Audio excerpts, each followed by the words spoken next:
நல்லா கமன்னு ரசம் வைக்க கற்றுக்கிட்டாலே எல்லாமே செஞ்ச மாதிரி அர்த்தம். அதெல்லாம் நல்லா ரசம் வைக்க கற்றுக்கோங்க. நம்ம பேஜை ஃபாலோ பண்ணுங்கள், சப்போர்ட் பண்ணுங்கள், லைக் பண்ணுங்கள், ஷேர் பண்ணுங்கள், கமெண்ட் பண்ணுங்கள். இன்றைக்கி ரசம் செய்ய போகிறோம். அதுக்கு 1.5 ஸ்பூன் ஜீரகம், 1 ஸ்பூன் மிளகு, ஒரு கட்டி பூண்டு இதை பிளெண்ட் பண்ணிக்கிறேன். பழமாக பெருசாக 2 தக்காளி எடுத்துருக்கேன், அதை அரைஞ்சி வச்சுருக்கேன். ஒரு சின்ன எலுமிச்சளவுக்கு புளி, கொஞ்சம் மஞ்சள். இதை நல்லா கையாலே பிசைஞ்சு எடுத்துக்க போகிறேன். நல்லா கரைச்சிட்டேன். இப்போ அதுக்கு தேவையான தண்ணி ஊற்றிக்கலாம். இப்போ ரசத்தை தாளிச்சிக்கலாம். கொஞ்சோண்டு எண்ணெய் போட்டுட்டு கடுகு போட்டுக்கிறேன். கடுகு பொரிஞ்சதும் காஞ்ச மிளகாய்,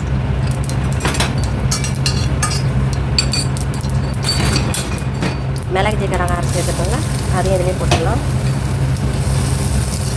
சும்மா கிளறிட்டு நம்ம இப்போ ரசத்தை கரைச்சி வச்சுருக்கோம், அதையும் ஊற்றிடலாம். ரசத்துக்கு தேவையான அளவு உப்பு போட்டுக்கிறேன். கொத்தமல்லி. ரசம் ரொம்ப நேரம் கொதிக்கக்கூடாது.